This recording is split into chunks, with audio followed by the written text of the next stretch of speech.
तर हाय, हॅलो, नमस्कार. कशात सगळेजण मजेत असाल? मी पण मस्त मजेत आहे. आणि माझ्या कुकुडा बाळाची झालेली आहे मॉर्निंग आणि हा मला देत आहे आता त्रास. कशाला त्रास देत आहे? कारण त्याला जायचं आहे बाहेर. बाहेर नाही जाऊ बेटू, बाहेर नाही जाऊ, बाहेर नाही जायचं. सकाळी सकाळी उठल्यानंतर त्याला खूप फिरायला पाहिजे, ते पण आजी आजोबासोबत. आई जरा आता कामात आहे, फुलं वगैरे तोडत आहे, तर त्याला काही राहून होत नाही आहे.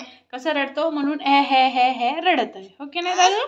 हो हो. माझ्या दादाच्या नाश्ता वगैरे करून दिला आहे, त्याच्यासाठी मस्त छान ओट्स वगैरे करून दिलेले होते. आणि माझी झालेली आहे पूजा. बघा, इकडे मी पूजा वगैरे करून घेतलेली आहे मस्त छान. आणि हा काही शांत राहत नाही आहे, हो ना दादू? तुला काही शांत नाही राहायचं आहे. इकडे बघ माझ्याकडे. नाही राहायचं आहे शांत. खेळणे खेळा म्हटलं ते पण नाही जमत आमच्यानी. जे आम्हाला पाहिजे ते आम्ही जिद्द करून करतोच, हो की नाही? माझा बोट पकडेल, काही पकडेल. बघा, कुठे जाऊ आपण? असं भूर जायचं. त्याला कितीही सांगा तुम्ही की तिकडे नाही जायचं, नाही जायचं, तरी पण तो काही ऐकणार नाही. हो फ्रेंड्स, आता येणार आहे श्रावण सोमवार, म्हणजे आता उद्याचा श्रावण सोमवार आहे. आणि मंगळागौरी पण येणार आहे. तर आमच्या ताईची आम्ही मंगळागौरी. आणि हो फ्रेंड्स, आता येणार आहे मंगळागौरी आणि उद्याचाच आहे श्रावण सोमवार. त्याच्यासाठी आम्हाला आजपासूनच काही काही तयारी करून ठेवायची आहे. ते म्हणजे कशी, आज आम्ही करणार आहोत चकली. हो ना, चकली करू. तू खाशील का चकली? मस्त चकली. हो ना. आणि नागपंचमी पण 3 कार्यक्रम आहे. आता तुझा असा ढमकवीन का नाही मी चांगला? नालायक कुठचा. जे जिद्द करायची आहे ते पूर्ण झालीच पाहिजे. जे ही गोष्ट आहे, एक नाही ऐकत. लहानसाच आहे, 1.5 वर्षाचा चांडकू. हे असं रडतो. कोणाकोणाची मुलं अशी आहे जिद्दी, ते प्लीज मला कमेंट करून सांगा नक्की. हे बघ, हे इकडे आहे. आई आहे, ये खिडकीतून दाखवतो. त्याला तो आजी प्रेमी आहे खूपच. आजी आजोबा प्रेमी माझा दादू. हा बघ, दिसते का? बघ आई, बघ खिडकीतून दिसत आहे त्याची आजी. बघा आता तर कसं चढतोय बघा. कुठे चढून त्याला बघायचं आहे आईला. आवाज दे ना तर आता आईला. दे आवाज गदू. कुठे आला? खिडकीतून पाहत आहे, खिडकीतून बघत आहे. जा इकडून आता, जा. ती आई इकडून आली, जाते का? अयश, ती आली आई. जोपर्यंत मी त्याच्या आजीजवळ त्याला दिली नाही तोपर्यंत तो काही शांत झालेला नाही. बदमाश आता बाहेर मस्त त्या कचऱ्यावाल्यांना पाहते, गाईवाल्यांना पाहते, काही ना काही करतच राहते.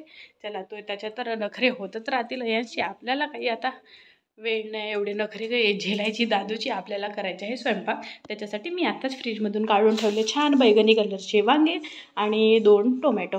कारण की कांदा लसूण आमचा बंद आहे, तर कांदा नाही टाकायचा, फक्त जिरा मोहरी टाकून मी भाजी करणार आहे.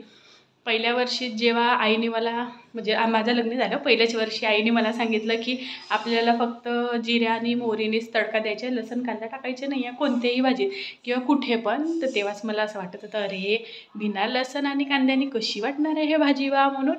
पण मग केली पहिल्या वर्षी तर तेवढा चांगलंच नाही वाटलं. अरे पोहे करायचे आहेत, बिना कांद्याचे पोहे, कसे वाटणार? विचारच करून डोक्यात कसं तरी वाटत होता. मग आता 2 वर्ष 3 वर्ष झाले, 2 वर्ष झालेत लग्नाला. आता मागल्या वर्षी तर तेवढं काही वाटलं नाही, की ठीक आहे आदत झाली बा. असं लवकर लवकर बोलते तर असं दम आल्यासारखं वाटते मला. तर ठीक आहे, आता चांगलंच वाटते सगळं काही. लसण कांदे मी त्यांना म्हणायची कसं वाटते कसं वाटते. पहिले तर 4 महिना बंद राहायचं, तर आता आईनं ते कमी केलं आहे. आता 1च महिना राहते.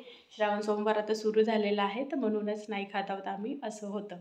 आणि हो फ्रेंड्स, प्लीज माझ्या चॅनलवर नवीन असाल तर सबस्क्राईब करायला विसरू नका. आणि व्हिडिओ आवडत असेल तर लाईक तर नक्की करा. दररोज माझे डेली व्लॉग येतात आणि माझ्या छोटूसा क्यूटचा आयांश आहे, त्याच्यासोबत मी मस्त मस्ती करते, तर तुम्ही बघायलाही विसरू नका. आणि हो फ्रेंड्स, श्रावण सोमवारचे उपवास कोणाचे आहेत हे पण मला कमेंट करून सांगाल तुम्ही. मी मस्त ड्रायफ्रूट्स वगैरे रात्री भिजू घालून ठेवलेली होती, ते आता मला माझी खायची वेळ झालेली आहे. मस्त बघा, इथे भिजू घालून घेतली. याला मस्त 2 ते 3 पाण्याने आता मस्त धुवून घेऊया. आणि बघा मस्त छान ड्रायफ्रूट्स आहेत. चला मग मी आता खाते. आणि मस्त वांगे वगैरे चिरून घेतले आणि दिला भाजीला मस्त असा तडका, तो पण असा चटाकेदार. बघा की त्याची वांग्याची भाजी किती मस्त दिसत आहे ना, अशी मटणासारखी वास येते मस्त छान. सरीवाली भाज्या करते मी मस्त.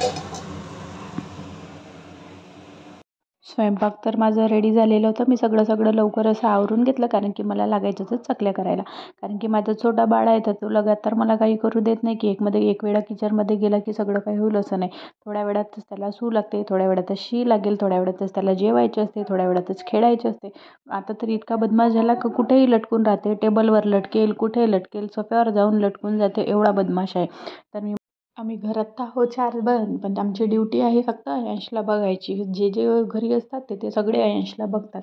हां, तर चला फ्रेंड्स, आता आपण चकल्यांना काय काय लागते ते बघूया. मस्त मी 2 ते 3 4 अशा मिरच्या घेतलेल्या होत्या, कढीपत्ता आणलेला होता तोडून, आणि सांबार असते की नाही त्याच्या कांड्या यूज केलेल्या होत्या मी बनवायसाठी, आणि सांबार पण घेतलेला होता थोडासा. आपल्याला त्याच्या काय करायचं आहे, एका मिक्सरच्या भांड्यामध्ये घ्या मस्त, आणि त्याची मस्त अशी पेस्ट करून घ्या. मिरची, कोथिंबीर, कढीपत्ता आणि सांबार. यांना लसूण अद्रक टाकत नाही आहे. तुम्हाला टाकायचं असेल तर तुम्ही टाकू शकतात. आता मी घातलेला नाही आहे. मस्त मिक्सरमध्ये त्याची पेस्ट करून घेतली, आणि पेस्ट केली तर काय, छोटा बाऊल होता, त्याच्यामध्ये टाकला होता पाणी. तिथे जास्त झालं तर उडून गेलं सगळं माझ्या कपड्यांवर आणि सगळं भिंतींवर वगैरे. तर तो पण एक माझं काम वाढलं, की त्याला अजून पुन्हा मला धुवावं लागलं. सगळं काही झालं पिसून वगैरे. आता आपण हे करूया की आपल्याला मिक्स करायचं आहे. तर आपल्याला लागेल ओवा, तीळ आणि जिरा, आणि बारीक कापून घ्या मस्त कढीपत्ता. तर आपण एक ग्लास घेऊया, त्या ग्लासने आपल्याला मेजरमेंट करायचं आहे.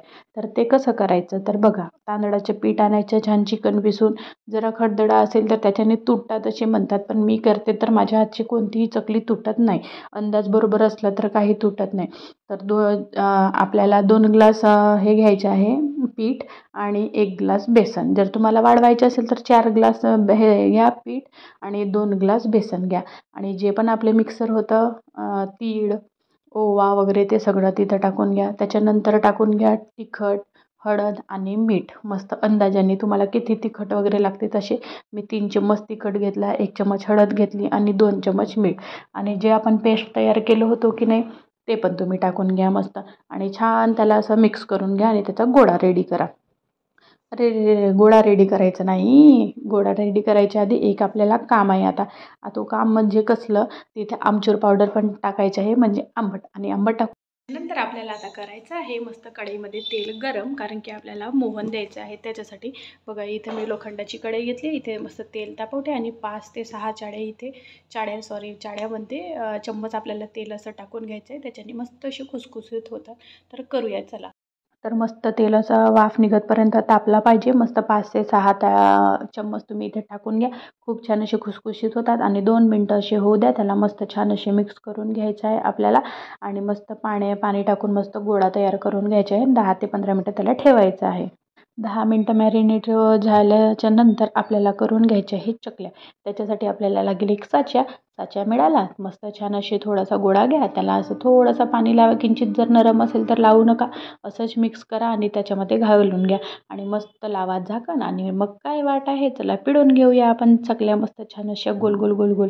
एक गोष्ट सांगू, लग्नाच्या आधी चकल्या करायला तर इतका त्रास यायचा का खूप नखरे करायची. आपल्या आईला म्हणायच्या, मग काही चकल्या करत नाही, कारण की आपला हात दुखत होता, आणि ते पिळेल कोण, खूप मेहनत लागत होती. पण आता कुठले नखरे चालते, लवकर झाले पाहिजे म्हणून आपणच लवकर कामाला लागून जात होतं. बघा, मस्त छान अशा गोल गोल गोल गोल चकल्या करून घेतल्या.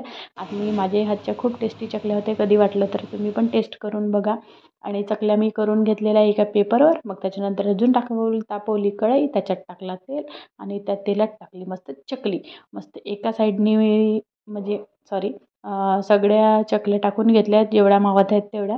एका बाजूनी झाले तर दुसऱ्या बाजूनी पण चकल्या करून घेतल्यात मस्त. आणि हो फ्रेंड्स, प्लीज माझ्या चॅनलवर नवीन असाल तर प्लीज सबस्क्राईब करायलाही विसरू नका.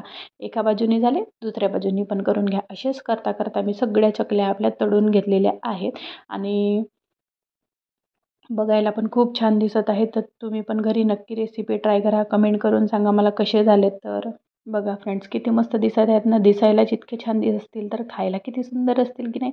मग या तुम्ही पण आमच्याकडे मस्त खुशखुशीत अशा चकल्या खायसाठी. मनीषाच्या हातच्या स्पेशल चकल्या बघा किती छान तुटत पण आहेत.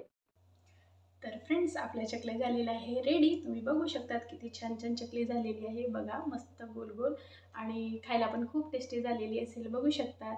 आणि हो फ्रेंड्स, आता टेस्ट करून मी बघू शकत नाही, कारण की हे नागपंचमीच्या दिवशीसाठी केलेले आहेत, आणि मंगळागौरीसाठी. तर त्याच्यासाठी याचे नैवेद्य लावा लागेल, म्हणून मी टेस्ट करू शकत नाही. पण खूप छान झालेली असेल. तुम्हाला जर रेसिपी आवडली असेल तर प्लीज सबस्क्राईब करा. नवीन असाल चॅनलवर तर सबस्क्राईब करा आणि रेसिपी आवडली तर लाईक करायला विसरू नका. भेटूया अशाच दुसऱ्या व्हिडिओमध्ये. तोपर्यंत बाय बाय. खात राहा, मस्त राहा.